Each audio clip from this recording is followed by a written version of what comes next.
Thank you for renting from Easy Camper Rental. This is a walkthrough of the Sunseeker 2150 SLE, which is a 24-foot motorhome with a slide out on the driver's side.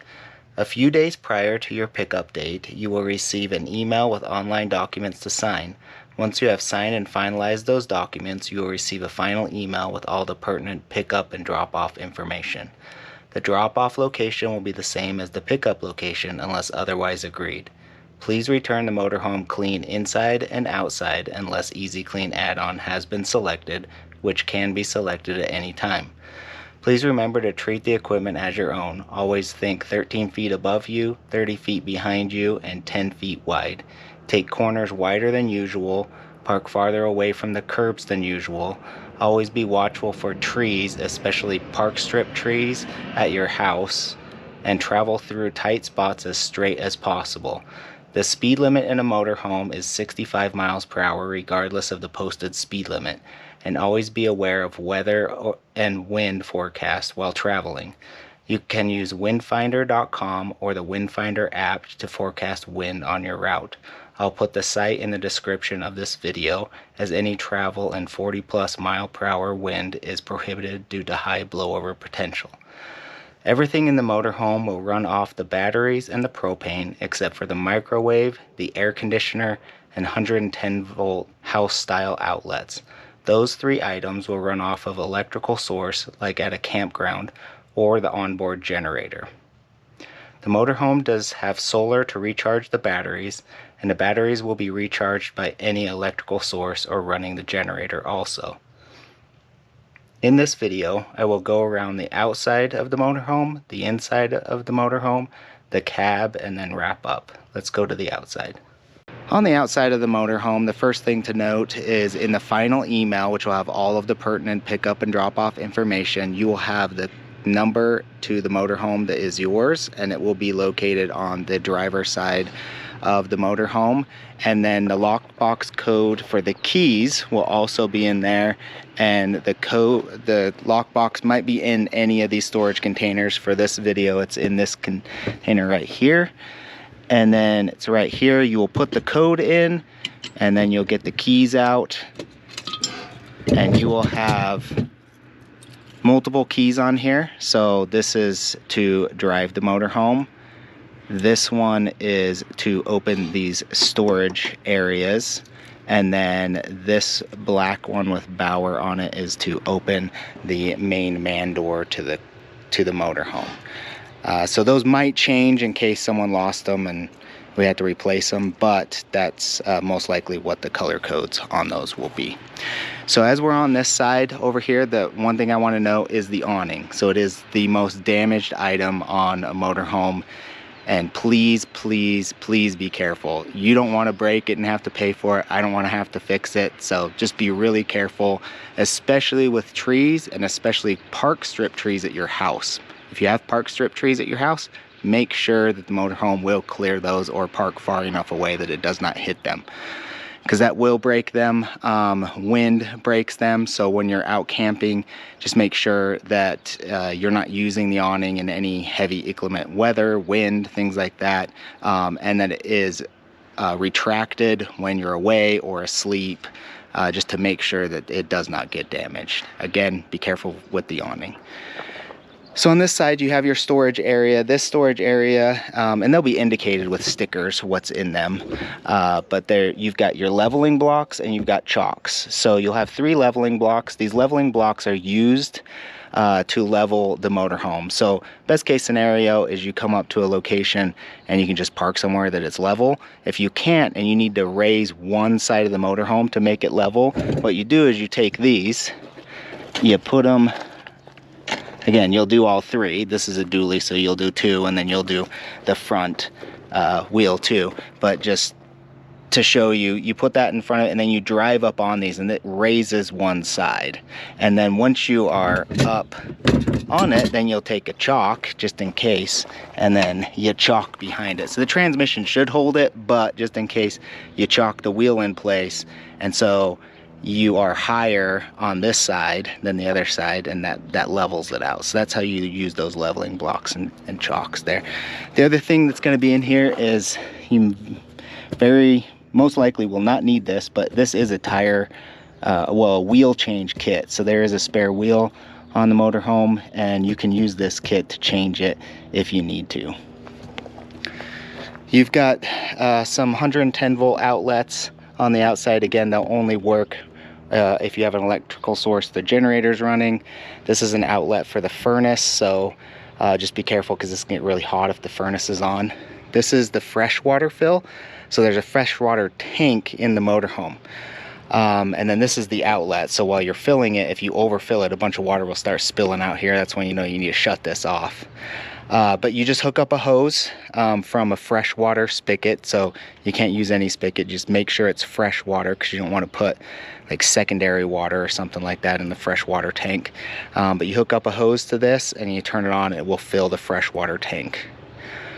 Right here is the water heater. Again, you shouldn't have to deal with this on the outside, but that's what the access is there. There's very unlikely, again, you're going to have any issue, but there are reset buttons on here in case it needs to be reset. Right here we've got more storage. Then again, very, very unlikely you'll need this, but back here, just so you know, is the water pump. So if something happened to the water pump, that is how you access it. But most likely you just use this area for storage. This is a really big storage area, and these will normally be locked. You'll unlock them, again, with the key I showed, and then there's these latches. Just make sure they're locked and latched when you're driving so you don't break the door. But you have a big pass-through storage in here. You do have a hitch receiver if you are towing as an add-on, so that is available with the 7-way. And then here is a quick connect for like if you had a grill or something, you could connect to the propane that way. On the other side, you do have the other side of the pass-through storage here, and then on this side you're going to have the 30 amp cord. So this would plug in to here. So if you're going to a campground, you'll plug it in, so you put it in and then it twists, and that's how it kind of locks in there. And then that would go to a 30 amp receptacle, or if you only have a 15 amp receptacle, you will plug this in, and then there is an adapter that goes from 30 to 15 amp in the cabinet above the sink. So I'll show you that when we're on the inside, but there is an adapter for that if you only have 15 amp. You do have your freshwater hose here, and the freshwater hose does have a pressure regulator on it. So you want to put the pressure regulator on the source side, so you would connect the pressure regulator to the spigot, and then this side to the coach or the motorhome, and that's what you would want to do. You can put this on the coach side, but it's just better if it's on the source side. And then you can use this to fill up the freshwater tank too. Or you can use it for city water, which city water is right here. So this isn't a storage area. You don't want to store anything in here. You'll find out why, but the city water connection is in here. This is the only one that has a magnetic catch on it, so it will stay open. But this is where you connect city water if you had a connection at a campground, for example. So this, you would connect it to a campground, and then you don't have to use the water pump. You only use the water pump to pull from the freshwater tank. If you're connected to city water, then it pressurizes using the city pressure. So that's water at a campground or at your house or something like that. You connect it there, and then you have pressurized water. But the water pressure is typically too high for a motorhome, and that's why there's a pressure regulator on the hose, because it brings the pressure down to where it's useful in the motorhome. And then also in here you do have your sewer hoses. So we do dump the tanks when you bring it back, so you don't have to, but if you're out and you need to dump the tanks while you're out, you can use the sewer hose. So on this one, again, this has a magnetic catch so it stays open, and then you open this down here. So you would come to a dump station, open this up, and then you run the hose, the sewer hose, up through here, and then you connect it here. So this is the connection right here for the sewer hose. You want to make sure that's all connected and running down through here, and then down to where the dump is at a dump station. So there's a light here too if you're doing it at night and you need a little bit of light. But again, connect the hose and run it, or put it at the dump station, run it up through here, connect it to here, and then you're going to dump your black tank, which is your sewer, that's your toilet, the black tank first. And then once it's all done, then you will dump the gray water. So the gray water,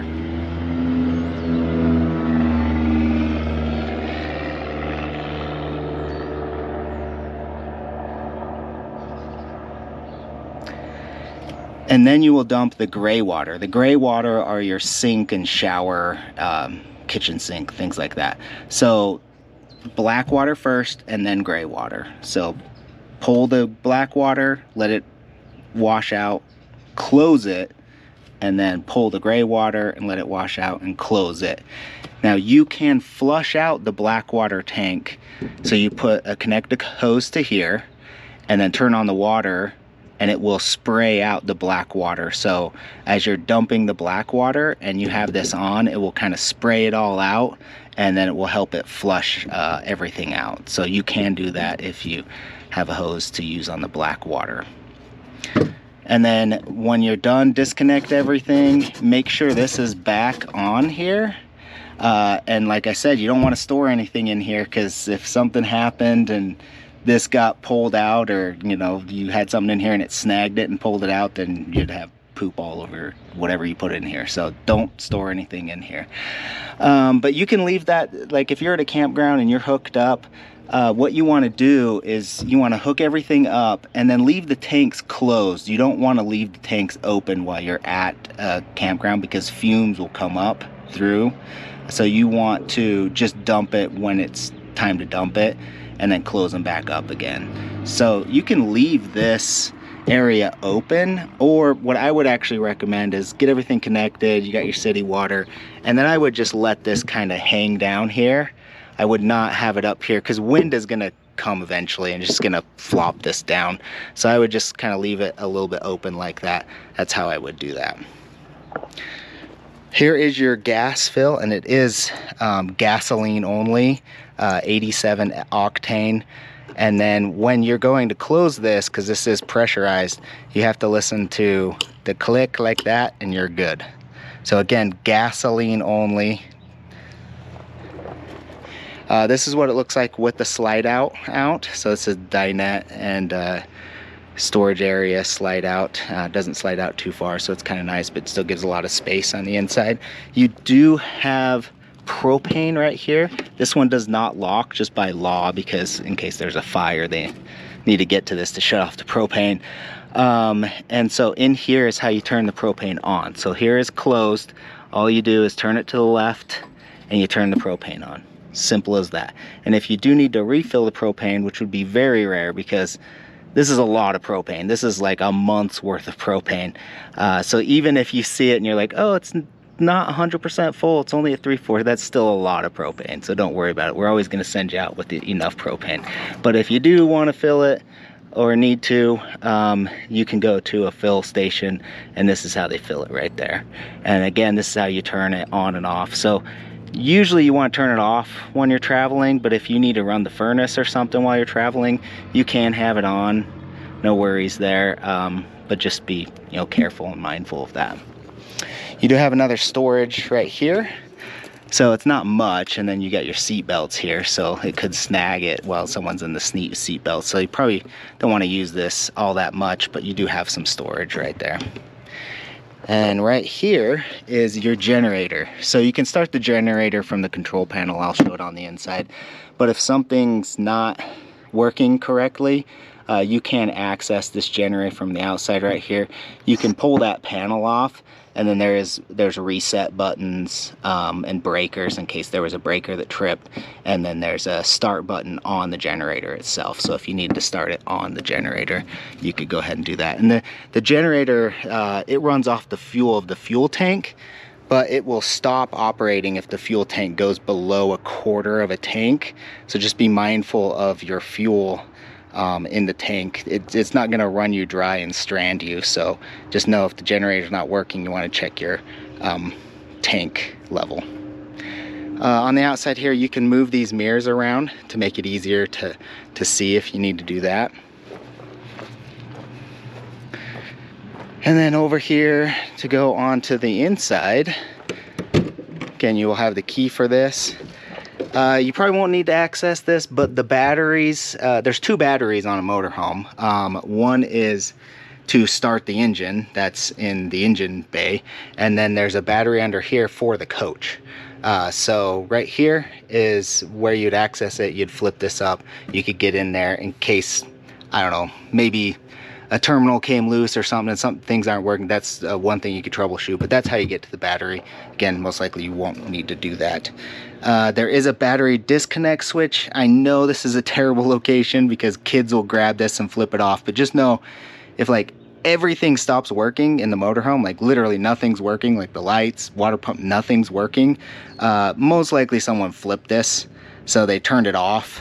So just, you can see the little arrow and it's pointing to on. You want to make sure it's on, not off, because if it's off, then nothing's gonna work.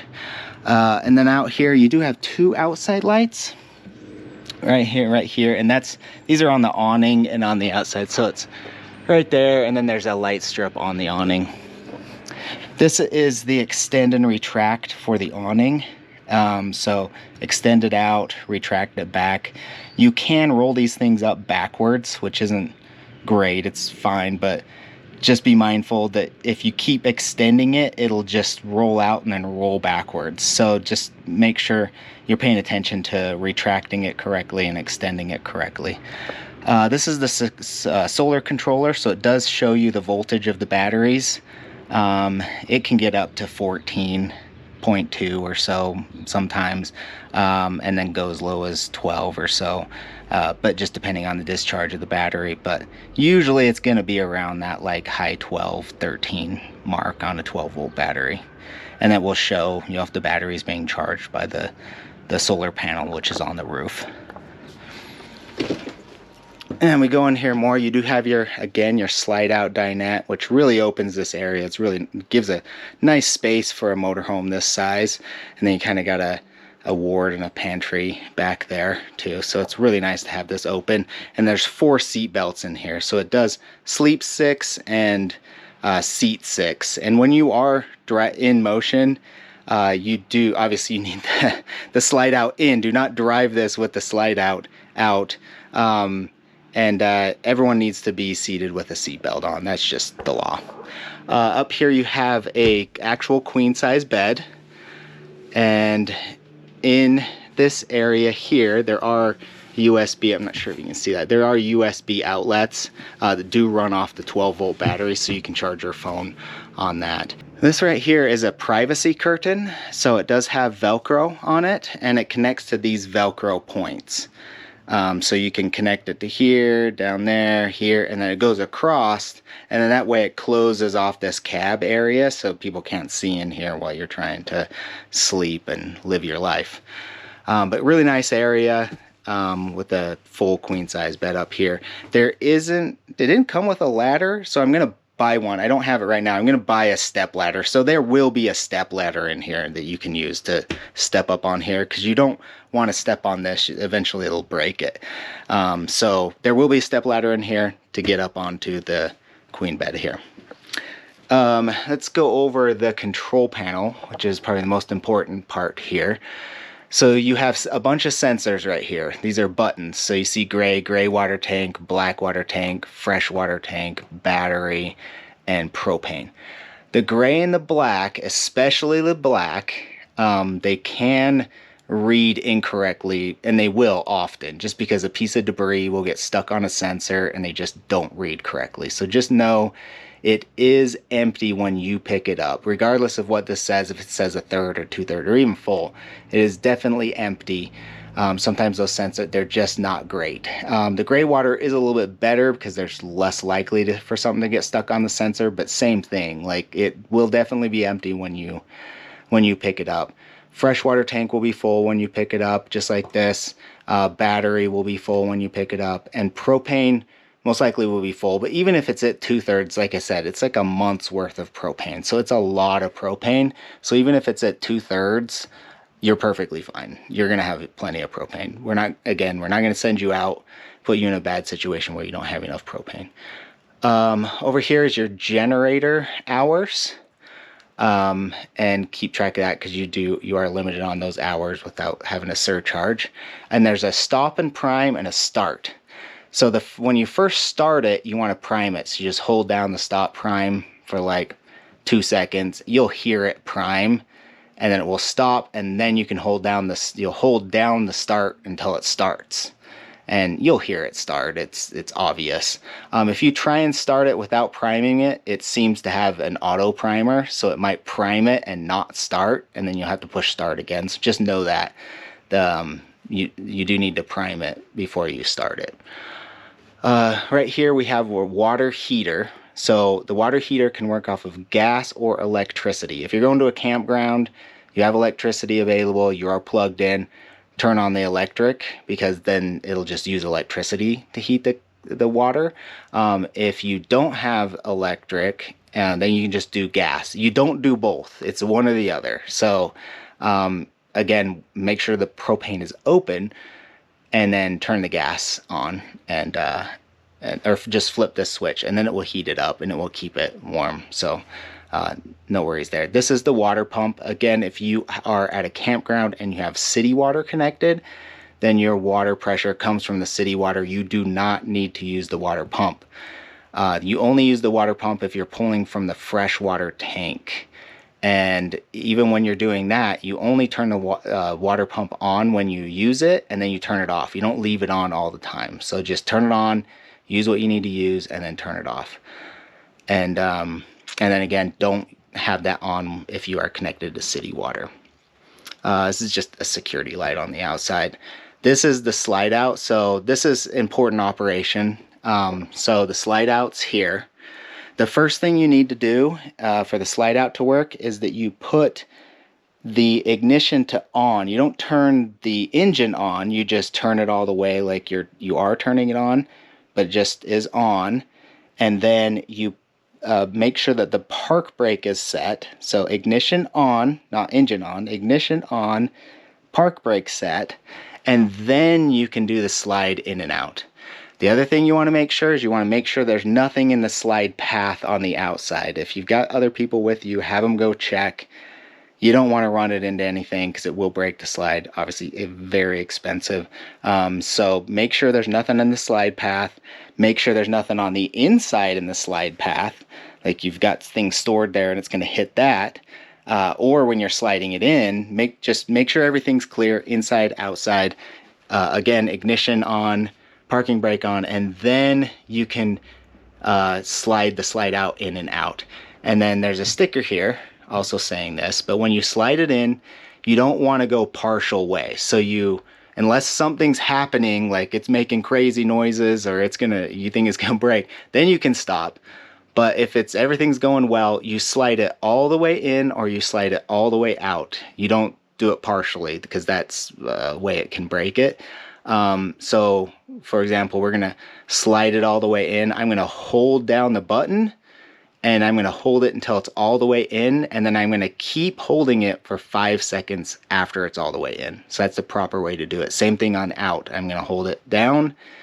It's gonna slide all the way out. You'll hear the motors turn off once it hits all the way out, and then I'm gonna keep holding it until 5 seconds, and then I'm gonna let go. So that's the best way to manage the slide out. So that's all the controls on the control panel. And again, there's a bunch of stickers here basically saying what I just said. We've got a sink here, a kitchen sink. Don't put anything super hot or like bacon grease or anything like that down the drain, please. It's just really hard to clean up and gross. There is some outlets right here, but this only works off of 120 volts, so you need electricity running, but you can pull that up. You've got the outlets, and then there are these USBs. The USBs are also connected to 120 volts, so they're not going to work unless you have electricity. And on this it's GFI, so all the outlets are connected to the main outlet, which is over there. And here, I'll just go over here. This will trip sometimes. So GFI outlets, we have these in our house. They're close to any water source, so all the outlets are going to be connected to this. So if none of the outlets work, most likely just needs to be reset, and you use the reset buttons on here. And then I'm not connected to electricity, so this isn't lit up, but it'll be green if it's working. It'll be red if it's not, so you'll know you need to reset it. But that outlet pops up, and then it will charge your phone too. If you set your phone on that, there it'll charge your phone. Up here is, like I said, the cabinet above the sink. There's this plastic bin. Not a whole lot in here, but there is a level to level the trailer. There is the 30 to 15 amp adapter, like I told you. Campgrounds generally have that 30 amp plug, but if they don't, there's a 15 amp, or if you need to run it to a house or something, just know 15 amp generally is not sufficient to run the air conditioner. Like it can sometimes, it'll work for maybe a little bit, but then it'll trip the power on the source side. It will not have anything to do with the motorhome. It has to do with the source side, so the breakers in your house, if you're like connected via a extension cord. Electricity is a funny thing. The longer it goes, the bigger the cord needs to be. So if you're trying to run like 100-foot extension cord out here and then run the AC, most likely that's not going to work. It's going to trip the breaker out, or it's going to melt the cord, one of the two.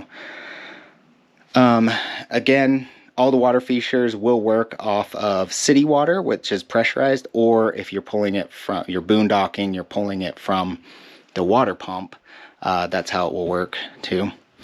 You've got a 3-burner stove. It is glass right here. This does kind of rattle when you're driving, so what I do is I actually put a rag in here. So I lift this up, put a rag in there, and then I put it down so it doesn't rattle the whole time while I'm driving. So that's kind of a trick. Just make sure you remove that rag before you light these burners. I don't know why I need to say that, but someone's going to light a rag on fire. So remove the rag, make sure everything's out of there before you light these things. Really easy to light. So you have the gas valves, and then you have the sparker. The sparker, only turn the sparker to the right. If you turn it to the left, you'll break it. So turn it to the right. I'll put a sticker on there too. So turn it to the right. So what you do is you're going to, it's hard to do with 2 hands. So you push it in, and then you can hear propane flow, and then you will click it, and then it will ignite this. And one thing that's a good trick is to get propane flowing, so like your furnace will be easier to light, your water heater will be easier to light, is to light this first. Even if you're not going to use it, just go ahead and light it to get the propane flowing, and then everything will light so much faster because propane's already in the lines.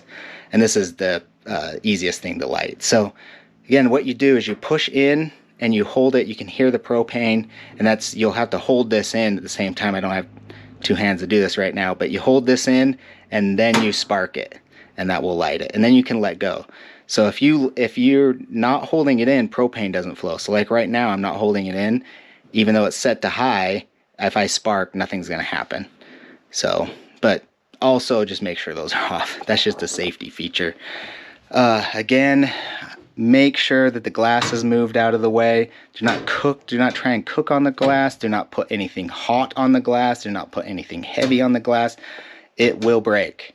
And again, you don't want to have to pay for it. I don't want to have to fix it. So I do have another sticker here, and there are 2 stickers telling you what I just told you. Don't break the glass. You do have a hood here. You got a fan and light. Both work, again, off of the batteries. You have a convection microwave combo down here. And so works just, again, only off of 120 volt. So generator or electrical source. And to mention, when you start the generator, like say you want to use the microwave, when you first start the generator, it takes 30 seconds for the generator to warm up, and then you can use the appliances. So when you start the generator, this won't immediately start working. It'll take 30 seconds and then it will turn on. And you'll hear the generator, like the RPMs will ramp up after 30 seconds. And then this will light up with the time. And so that's when you can use it. So just know it takes 30 seconds for the generator to warm up. But once you got it going, then you can use this as a microwave. As a microwave, you just use the glass plate. If you wanted to use it as a convection oven, you can use this plate so it has no holes. So on the glass plate, so say you wanted to bake a pizza, a small pizza, you could bake that on that plate. And then it works as an air fryer. You want the one with holes in it. Makes sense because the air needs to flow. So that one on top of the plate, that's how you're going to do that. And so the settings are all here to do air fry, convection, microwave only, microwave convection, stuff like that. But just try and keep it simple. Just do microwave, convection, or air fryer. But it can do all three, so pretty nifty. One thing I didn't show you, there are fuses in a bag in here. This is very unlikely that this happens, but sometimes fuses blow. So this is the fuse breakers. So the breakers are only if you're connected to 120 volt. That's what those are for. And then the fuses right here are all for the 12 volt system, so the battery. So you get some 25s, a 20, a 10, and a bunch of 15s. And then right here it tells you what they are. So if, for example, like, I don't know, there's some lights that for some odd reason aren't working, you can look at this and then find the breaker, or sorry, find the fuse, pull it out, look at the fuse, see if it's broken, put a new one in. So most likely you won't need to do that again, but it's good to know that the fuse panel and breaker panel is right there. And then if you tripped a breaker, they would, it would be like that. And so you'd need to reset that. The fridge and freezer, so if you haven't been in a newer motorhome or travel trailer, they've all gone to 12 volt fridges, which are way better than the old gas propane fridges. These things work just like in our house. They have a compressor, they blow cold air, they cool down so much faster, and they're way more efficient. They do run off the batteries, so it is something you need to be mindful. Now, I upgrade my batteries to lithium batteries, so you have a lot of capacity. So and then there's the solar that's charging them too, but that depends on if you're parked in sun and whatnot. But just know this is going to be the biggest draw on the batteries. But really, I've tried to mitigate that with having the lithium. I don't know anyone else that upgrades to lithium than me. But you've got your fridge down here, you got your freezer up here, and then you have your latch. So this is the travel latch, just to hold it closed in case, when you're traveling, if you got anything heavy in here, you don't want it to fly open and spill a bunch of milk everywhere. Which is a good point. You don't want to overload these things. Like, try and be reasonable with the amount of weight you put in here. Just because you are going down the road, these are shifting around. It's not like a refrigerator at your house where it's just sitting still. So just don't overload these with a crazy amount of weight. To turn them on and off is really easy. So right here it says on off, hold 10 seconds. So that's no joke. You push this in and you got to hold it for 10 seconds. Sometimes it feels like you're holding it for a lot longer than 10 seconds, just like right now. But it will turn on and it should auto to 3. Setting 3 is generally perfect for everything. So I would just leave it there. I wouldn't mess around with it. You turn it up, it doesn't cool down faster. It just eventually gets so cold it's going to freeze everything and use a lot more battery power. So just leave it on 3 and that's usually perfectly fine. There is also a setting up here, and I would leave this just up and down. Don't try and turn this to colder or less cold. Just leave it as it is. That's generally the perfect setting of where it needs to be. And then again, to turn it off, you hold this down for 10 seconds. You just kind of push it in. It doesn't really feel like a button, but if you hold it in, it will eventually turn off. And then the ring around it, how you know it's off, you probably can't see this in the camera, but it blinks.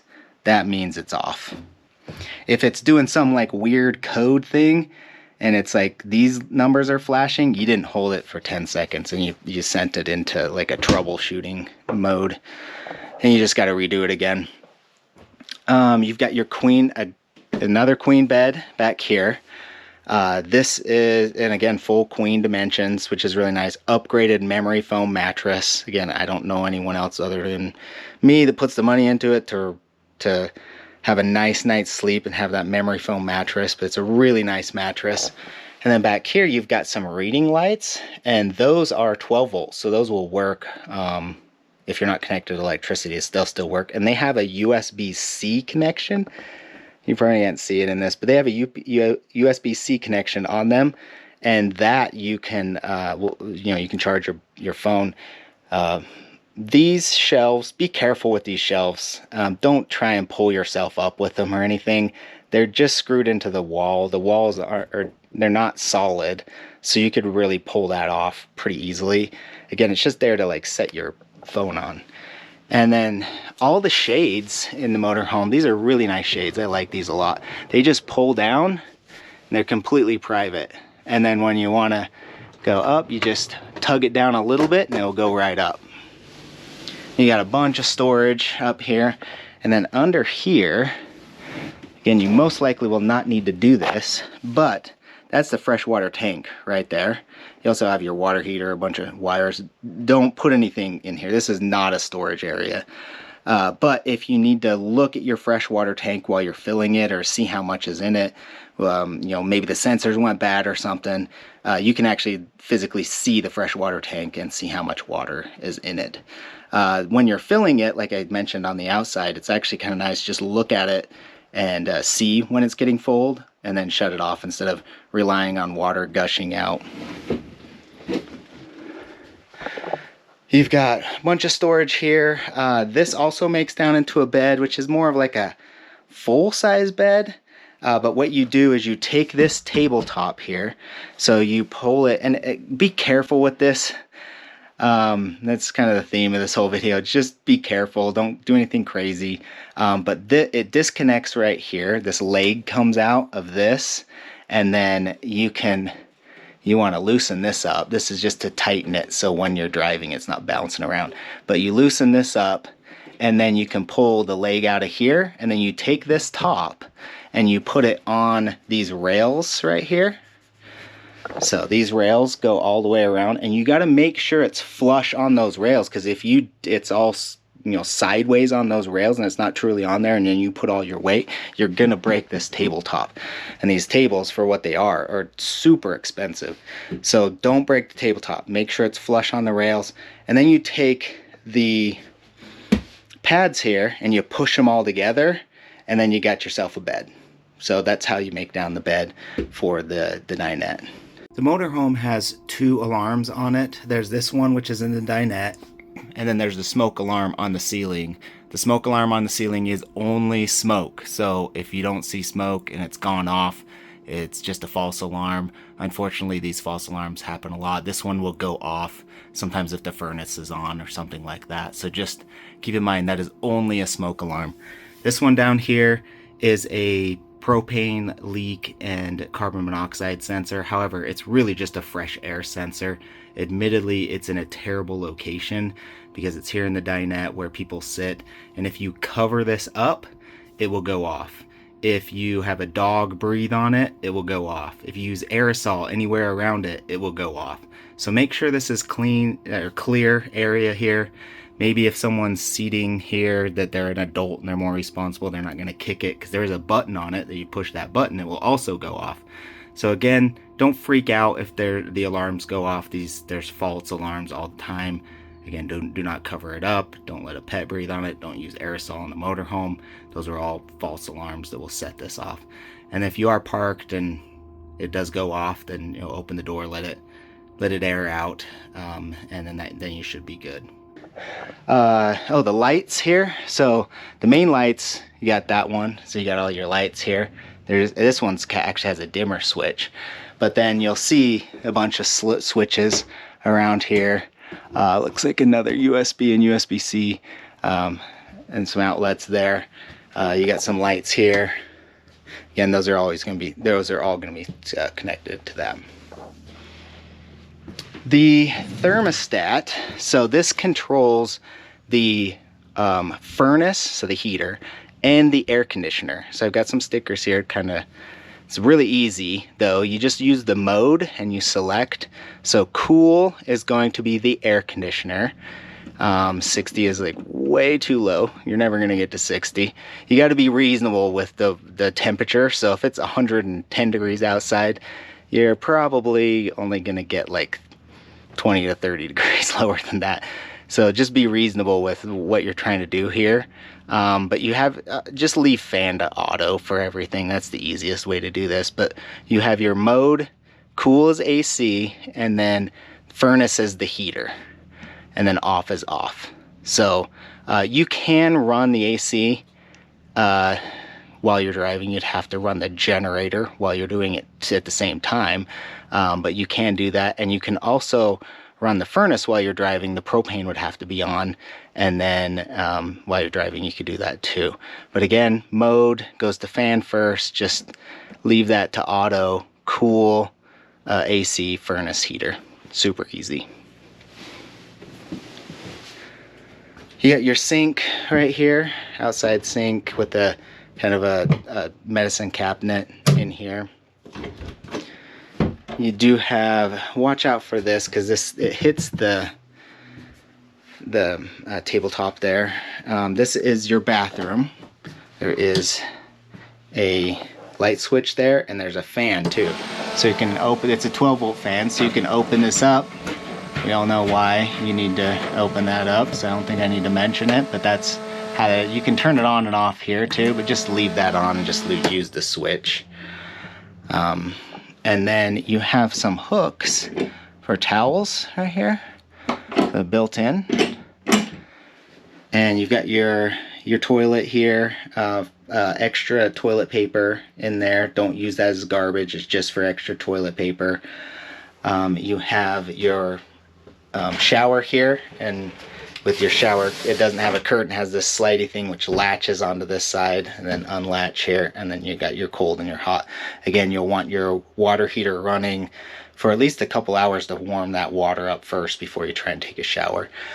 If you're running off of the freshwater tank, just know that showers use a lot more water than you think they do, because we're used to unlimited source of water basically.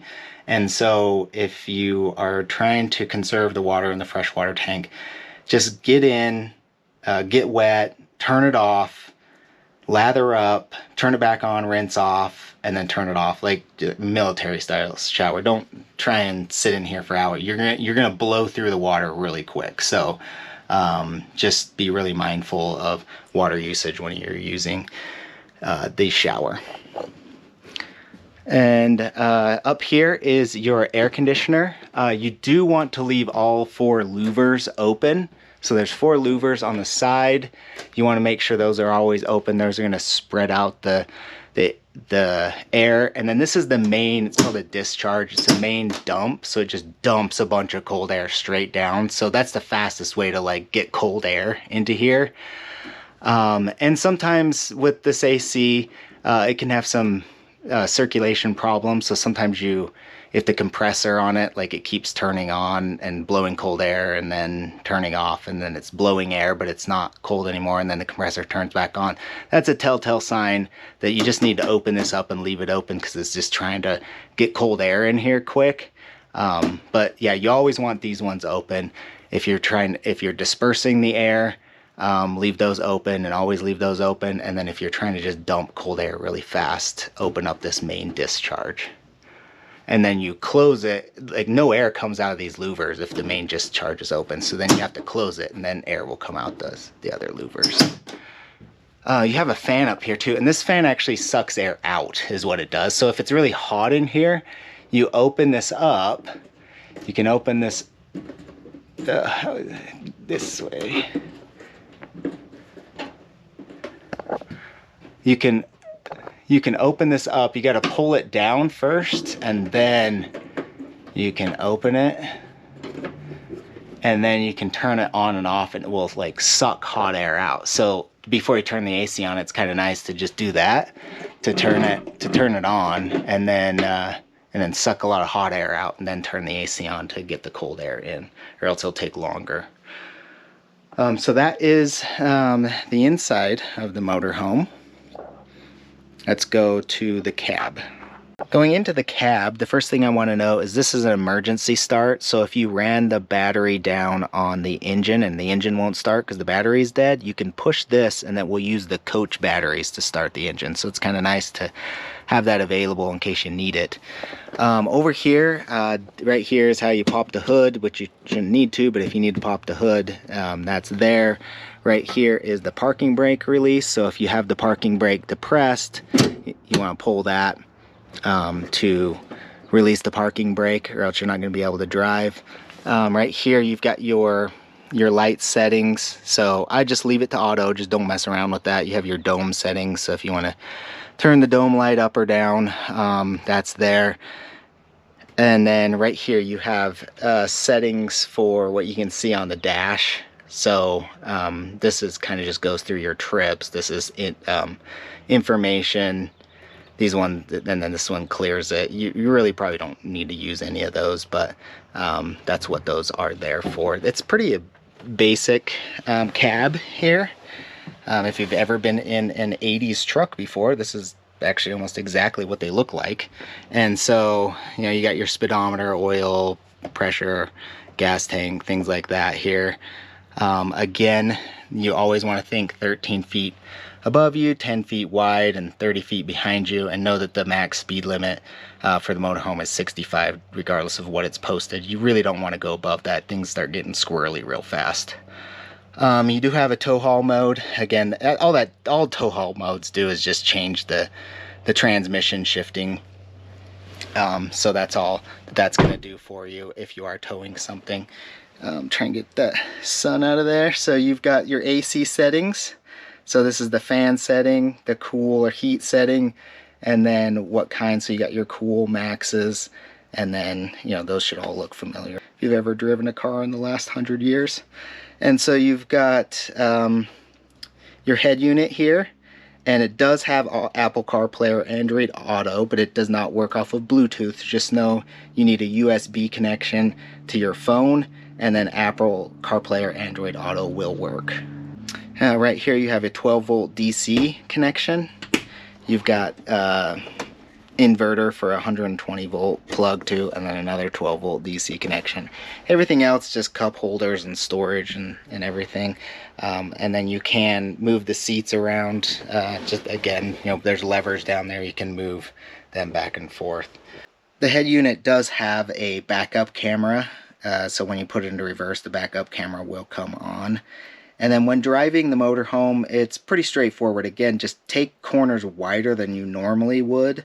Watch out for the curbs, so don't park super close to the curb because you can hit the generator exhaust on a curb and bend it. So just check curbs, park a little bit farther away from them. If you're going into like a gas station that has a big dip in it, you might have to go sideways or find a different one, different entrance in, because it is longer, so you don't want to drag the back of the motorhome on the ground as you're going into a bigger dip. And then just try and go as straight as possible through things, so just navigate that way. This motorhome really is only like a few feet longer than like a heavy-duty truck, so it's not like it's crazy long, but it is good to know just to make sure that you're driving defensively too. Don't think that other people are gonna give you way or anything like that. So, but other than that, pretty simple to drive. To wrap up here, just remember, if you're using the awning, be very careful with it. Always be mindful of trees, especially park strip trees at your home, so you don't hit them and break the awning that way. Always make sure it's in when you're away from the motorhome. Also, reference the final email that you will get that will have all of the information, this video, the lockbox code for the keys, the number of the motorhome. That's going to have all the information you need in it. And then you got a ton of storage on the outside, ton of storage on the inside. And when driving, just be really defensive. Again, think 13 feet above you, 10 feet wide. park a little bit farther away from curbs, especially on the driver's side because of the exhaust from the generator, and then always think 30 feet behind you. Just be very careful. You don't want to cause an accident and have that hanging over you. We want you to have a good time, and if you have any questions, obviously call or text us, and I hope you have a great vacation.